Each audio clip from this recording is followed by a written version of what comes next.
Listen up, people. I'm about to drop a huge knowledge bomb on you right now. I can't even act serious. What I'm about to tell you is all of the things that me and my friends had to learn the hard way on our road trip this past summer. So rewind to summer of 2017. Myself and 3 of my friends, Jordan, JJ, Sammy P, took my dad's truck from Mississauga, Ontario, and drove it all the way to the west coast. We hit up Manitoba, Saskatchewan. We spent just over a week in Alberta hitting up Stampede, climbing the mountains, finally hitting British Columbia, staying there for a few days, and then driving down the Pacific coast, passing through San Francisco, Oregon, where we ended in Venice, Los Angeles, stayed for about a week again, drove to Vegas, and then went from Vegas all the way back to Ontario again. Jordan actually made a really sick edit of the highlights of our trip, so I'll link that down below and you guys should really check that out. So let's get started with the tips. Number 1, know how to use your equipment. It's one thing to bring jumper cables to start your car, it's another thing to actually know how to use them. Our truck broke down literally the first night, and the next morning none of us knew how to actually use the cables, and luckily the other campers around us were able to jumpstart our truck because they knew how. I know, it's like pretty silly to not actually know how to use jumper cables, but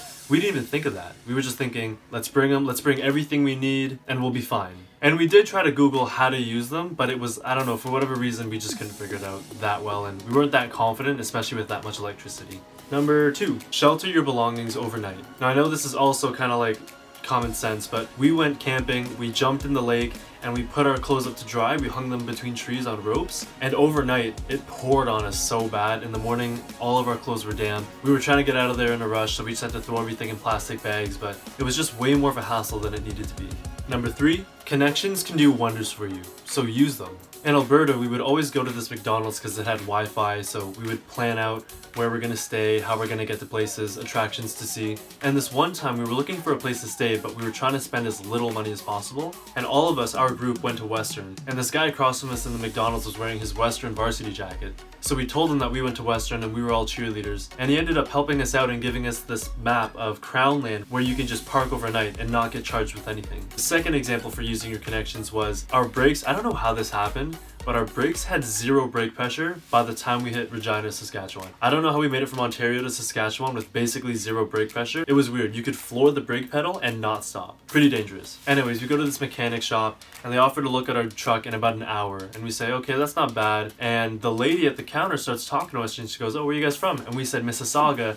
Turns out this lady from Regina is originally from Mississauga and bumped our waiting time to 10 minutes. So that saved us a huge chunk of time. We ate at a diner for breakfast or lunch, I don't remember. And by the time we were done, our truck was ready to go and it was completely fixed.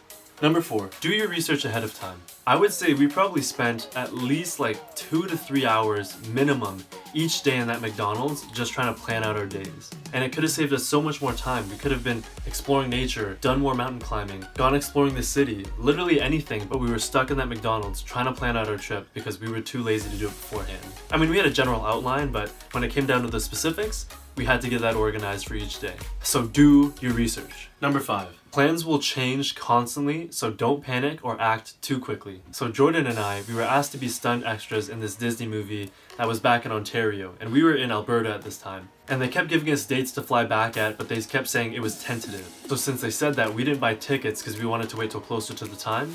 And luckily we did that because the day before we were gonna buy tickets, they told us the dates were completely switched. And just in general, don't get too attached to plans you may have, especially on something as spontaneous as a road trip. Things are gonna change, you can't stop it, just accept it and roll with it. Number 6, agree to have 100% communication between you and your road trip friends. Jordan and I ran into this problem. We didn't tell the girls about flying back to Ontario because we thought, okay, no sense making them worry or stress over dates that might not happen. So we said, let's find out the dates first, make sure they're official, and then we'll tell them. That way there's no changing plans on the spot. We can just give it all in one go and we're fine.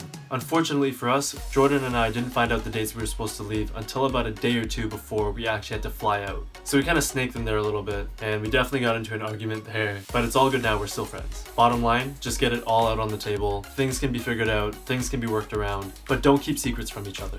Number 7, remember who and what your priorities are. So if your plan is to go on a road trip to celebrate graduating university, like ours was, make sure you plan fun activities that you and all your friends can do for the entire trip. It's never fun being singled out or selfishly running off to do something that only you want to do. Remember, you're there as a group, together. You're going to be driving with each other for hours on after this. You really got to be one for all and all for one in this trip. I think this is number 8. Make an effort to see the friends that live in the places you visit. You have no idea what it's like to be crammed in a vehicle with the same 3 people, days, weeks on end, and not interact with anybody new. We met up with friends in BC, we met up with friends in Calgary. It was really refreshing to see a new face. Plus they can show you around and they can tell you fun facts about the place that you're in, or maybe they can accommodate you if they're able to. It just makes for a better trip. This should be number 9. Try to plan driving around rush hour. I don't know how we did it, but we managed to drive almost entirely during rush hour, whenever we were driving within the city. And we wasted so much time just sitting in traffic, doing nothing. And we had plenty of time to sit in the truck anyways, so it's not worth spending that extra time in that car when you're in the city that you want to see already. I just kicked the camera, so it might be different, but whatever. Number 10.